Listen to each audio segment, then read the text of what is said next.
Good morning everyone. Practice set number 847 पर आ जाइए UP PCS के लिए और प्रैक्टिस करेंगे। इसमें हम एनवायरनमेंट एंड इकोलॉजी के प्रश्नों पर इम्पोर्टेंट है। तो चलिए स्टार्ट करते हैं। आज डेट हो गई है 17 अक्टूबर और 24 अक्टूबर को एग्ज़ाम है यूपी पीसीएस की प्रारंभिक परीक्षा का 2 चरणों में।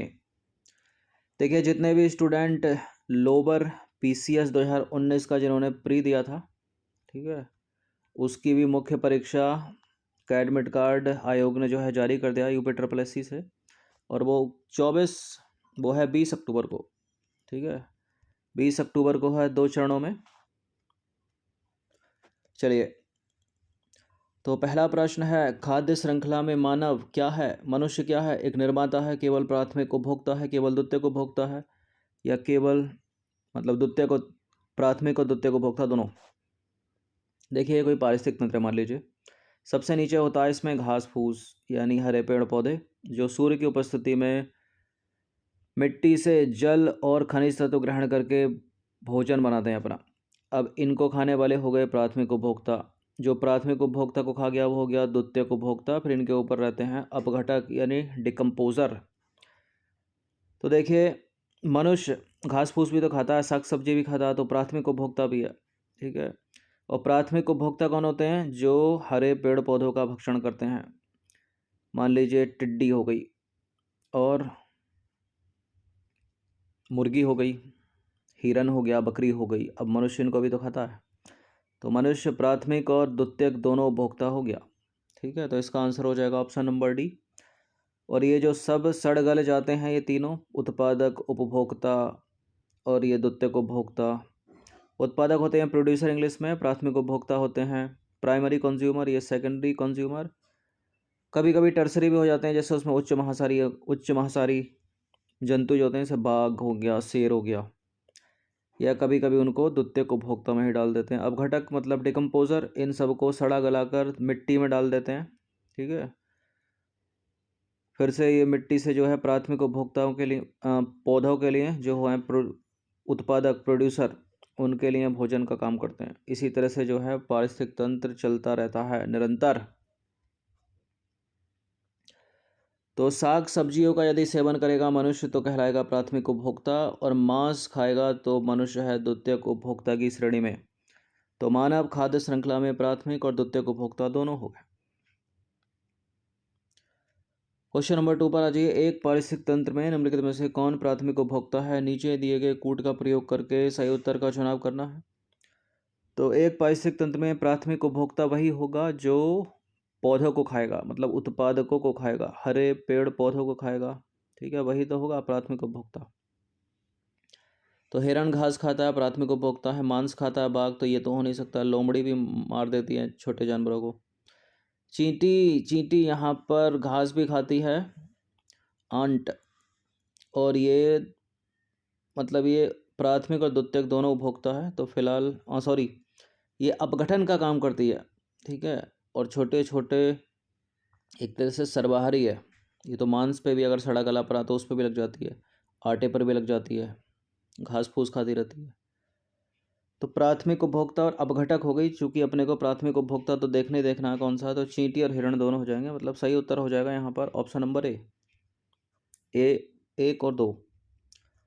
तो किसी खाद्य श्रृंखला में मुख्यतः शाकाहारी प्राणी ही प्राथमिक उपभोक्ता की श्रेणी में आते हैं। तो दिए गए विकल्पों में हिरण शाकाहारी प्राणी है, तो प्राथमिक उपभोक्ता हो गया, और चींटी जो है प्राथमिक उपभोक्ता और अपघटक दोनों है। ठीक है, दोनों की श्रेणी में आ गई, क्योंकि यह पौधे खाकर जो है सेलुलोज से ऊर्जा प्राप्त करती है।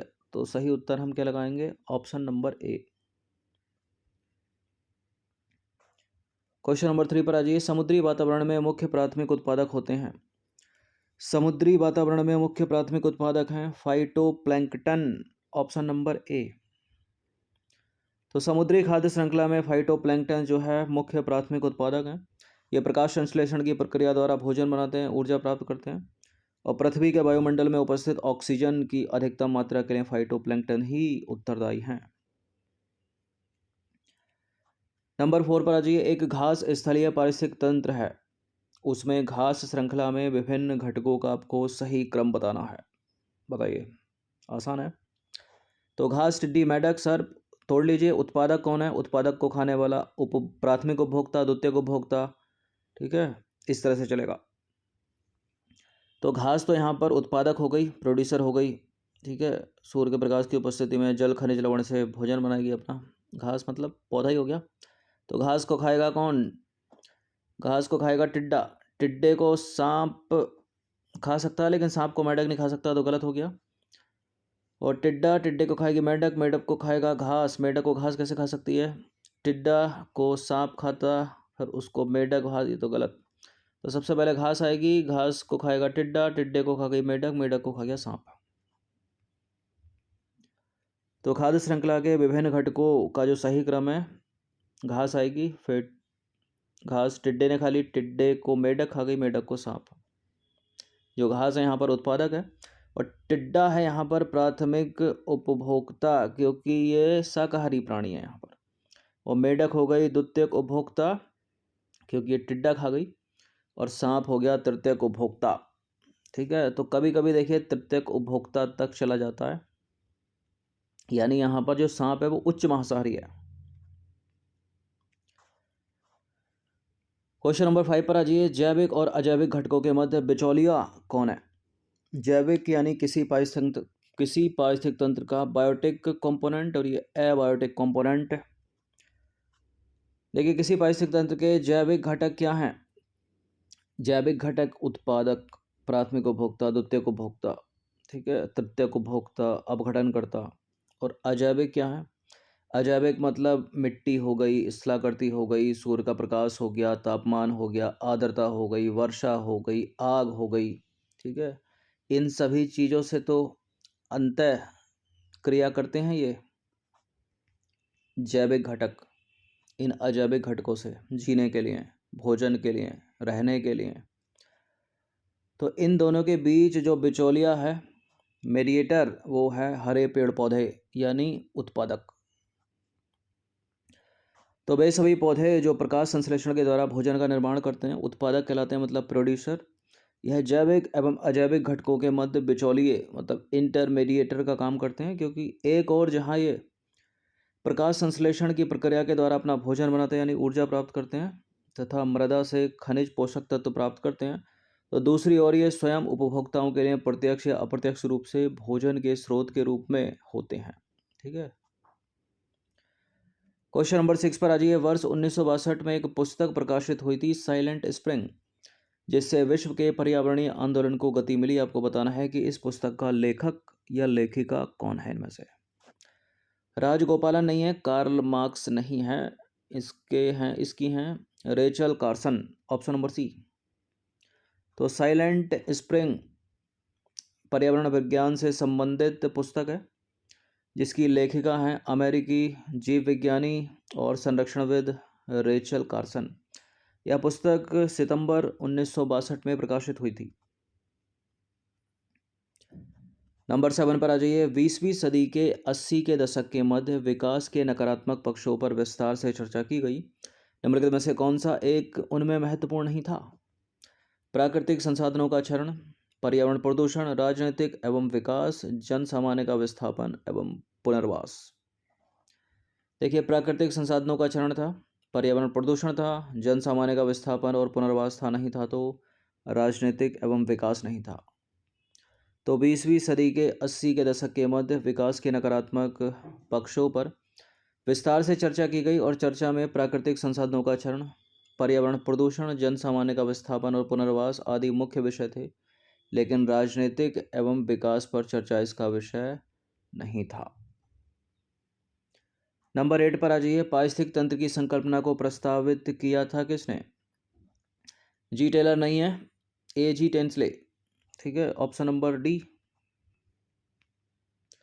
तो वर्ष 1935 में ए जी टेंसले के द्वारा सबसे पहले पारिस्थितिक तंत्र की संकल्पना प्रस्तावित की गई। ए जी टेंसले के अनुसार पारिस्थितिक तंत्र भौतिक तत्वों का एक विशेष प्रकार होता है, जिसकी रचना एबायोटिक और बायोटिक कंपोनेंट करते हैं, ठीक है, जैविक और अजैविक घटकों से होती है। क्या क्या होते हैं जैविक घटक, अभी बताए थे। क्वेश्चन नंबर 9 पर आ जाइए। पृथ्वी का सर्वाधिक वृहत पारिस्थितिक तंत्र निम्नलिखित में से कौन सा है? ध्यान से सुनिएगा, ध्यान से देखिएगा, 4 ऑप्शन है। सबसे बृहद इस धरती का? जलमंडल, जीवोम, स्थलमंडल या जैवमंडल? देखिए, अगर ये शब्द यहाँ नहीं हो तो इसका उत्तर हो जाएगा जलमंडल, महासागर सबसे बृहद। ठीक है, क्योंकि 71% जल है पूरी पृथ्वी पर, महासागर है पूरा केवल 29 दशमलव कुछ प्रतिशत ही तो स्थलीय भाग है। लेकिन लेकिन लेकिन जलमंडल यह है जैवमंडल। तो जैवमंडल में तो जल भी आ जाता है, वायु भी आ जाती है, मृदा भी आ जाता है, सब कुछ आ जाता है उसमें। तो ना स्थलमंडल होगा, ना जलमंडल होगा, ना जीवोम होगा। यहाँ सही उत्तर हो जाएगा, अत्यधिक सही उत्तर हो जाएगा डी, जैवमंडल। तो जैवमंडल की बात करें तो मिट्टी, सेल, जल, वायु सभी आ गए इसमें तो। ठीक है, एक पतली परत होती है ये, जो पृथ्वी के चतुर्दिक आवरण मंडल के रूप में व्याप्त सबसे बड़ा पारिस्थितिक तंत्र है, जिसके साथ जीवित जीव संबंधित हैं तथा यह मंडल जीवों का भरण पोषण करता है। इस प्रकार जैव मंडल एक आधारभूत ग्रह्य तंत्र होता है, जिसके जैविक मतलब बायोटिक और अजैविक अबायोटिक दो संघटक होते हैं। 10वां प्रश्न है, निम्नलिखित में से कौन पारिस्थितिक तंत्र के विषय में सही नहीं है? पारिस्थितिक तंत्र जैविक अजैविक दो घटकों या संगठकों से मिलकर बना होता है। इसकी अपनी स्वयं की उत्पादकता होती है। यह एक बंद तंत्र होता है। यह प्राकृतिक संसाधन तंत्र होता है। देखिए, पारिस्थितिक तंत्र जो है जैविक अजैविक घटकों से मिलकर बना है, अपनी स्वयं की इसकी उत्पादकता है, बिल्कुल प्राकृतिक संसाधन तंत्र है। बंद तंत्र थोड़ी होता है, खुला होता है। ठीक है, ऊर्जा मुक्त होती है, एक चरण से दूसरे चरण में जाती है। तो पारिस्थितिक तंत्र बंद नहीं बल्कि खुला तंत्र होता है, क्योंकि इसमें ऊर्जा तथा पदार्थों का लगातार निवेश और बहिर्गमन होता है। निवेश और बहिर्गमन, आवन जावन। 11वां प्रश्न है, सबसे अधिक स्थिर पारिस्थितिक तंत्र निम्नलिखित में से कौन सा है? इसमें बताइए। देखिए, पर्वत में लैंडस्लाइड होती रहती है, मिट्टियाँ गिरती रहती हैं। ठीक है, पर्वतीय चीज़ों को काट कर घर बनाए जा रहे हैं, सड़कें निकाली जा रही हैं, तो ये इतना स्थिर नहीं है। वन में भी मान लीजिए झूम कृषि कर दी, वनों को काट के रेलवे लाइन बिछाना, ठीक है, घर बनाना, सड़कें बनाना, नहीं है इतना ये स्थिर। मरुस्थल भी इतना नहीं है स्थिर, सागरीय हो जाएगा सबसे अच्छा उत्तर यहाँ पर। ठीक है, ए है इसका आंसर। तो सागरीय या महासागर पारिस्थितिक तंत्र सबसे अधिक स्थिर पारिस्थितिक तंत्र है। सागरीय पारिस्थितिक तंत्र अपनी रासायनिक संरचना के कारण स्थिर रहता है। देखिए, सागरीय जल खारा होने के साथ ही घुलित ऑक्सीजन, प्रकाश और तापमान के स्थिर रहने के कारण सबसे स्थिर तंत्र है। क्वेश्चन नंबर 12 पर आ जाइए। जीव भार का पिरामिड किस पारिस्थितिक तंत्र में उल्टा बनता है या उलट जाता है? जीव भार का पिरामिड घास स्थल का जो पारिस्थितिक तंत्र होगा उसमें तो बनेगा वो सीधा। ठीक है, उसमें तो बनेगा सीधा, लेकिन मैराइन में मतलब समुद्र सागरीय में जो है वो उलट जाएगा। तो पानी का यहाँ पर तालाब में जो है वो उल्टा बनेगा। तो पारिस्थितिक तंत्र के विभिन्न स्तरों के प्रति इकाई क्षेत्र में उपस्थित जीव भार के रेखा चित्र के निरूपण को जो है जीव भार का पिरामिड कहते हैं। स्थलीय पारिस्थितिक तंत्र में जीव भार का पिरामिड सीधा बनता है, मतलब अपराइट डायरेक्शन। और वहीं देखा जाए तो जलीय पारिस्थितिक तंत्र में जीव भार का जो पिरामिड है वो उलट जाता है, अर्थात उल्टा, मतलब इन्वर्टेड होता है। और ऊर्जा, एक चीज़ याद रखिएगा, ऊर्जा का पिरामिड किसी भी पारिस्थितिक तंत्र में सदैव सीधा बनता है, मतलब ऑलवेज अपराइट डायरेक्शन ऊर्जा का पिरामिड, चाहे वो जलीय पारिस्थितिक तंत्र हो या स्थलीय पारिस्थितिक तंत्र हो। नंबर 13 पर आ जाइए। पारिस्थितिक तंत्र में तत्वों के चक्रण को क्या कहते हैं? रासायनिक चक्र, जैव भू रासायनिक चक्र, भू वैज्ञानिक चक्र या भू रासायनिक चक्र? देखिए, भू वैज्ञानिक नहीं है, इसको हटा दीजिए। या तो उत्तर इसका बी है या डी है, जैव भू रासायनिक चक्र, बी। तो पारिस्थितिक तंत्र में अजैविक तत्वों के जैविक प्रावस्था में परिवर्तन तथा इन जैविक तत्वों के अजैविक रूप में पुनरागमन के प्रतिरूप को कहते हैं जैव भू रासायनिक चक्र।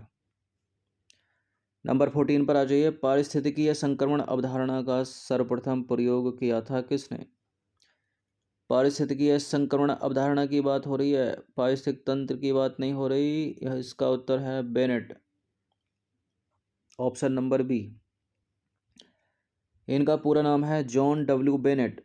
तो पारिस्थितिकी संक्रमण अवधारणा का सर्वप्रथम प्रयोग जॉन डब्ल्यू वेनेट द्वारा किया गया और इन्होंने ये अवधारणा प्रस्तुत की थी 1976 में। किस में प्रस्तुत की थी इन्होंने? इनकी एक प्रकाशित हुई थी पुस्तक, उस पुस्तक का नाम है the ecological transaction, cultural anthropology and human adoption. ठीक है, इसमें क्वेश्चन नंबर 15 पर आ जाइए। समुदायों का पूर्ण क्रम जो क्रमशः एक निश्चित स्थान पर बदलता है कहलाता है। समुदायों का पूर्ण क्रम जो क्रमशः एक निश्चित स्थान पर बदलता है कहलाता है क्या? ये एक एनवायरमेंटल शब्दावली है, इसको बोलेंगे सीयर। ठीक है, पारिस्थितिक अनुक्रम या सक्सेशन नहीं है, जैव भार का पिरामिड नहीं है, समुदाय गतिकी नहीं है, यह है सीयर। सीधे सीधे ऐसे याद रखिए। तो समुदायों का पूर्ण क्रम जो क्रमशः एक निश्चित स्थान पर बदलता है उसे सीयर कहते हैं। तो 15 प्रश्न थे एनवायरमेंट और इकोलॉजी के, पर्यावरण और पारिस्थितिकी के। 150 प्रश्नों में से 6-7 प्रश्न पूछे जाते हैं, ये प्रैक्टिस कर लीजिएगा एक बार। धन्यवाद।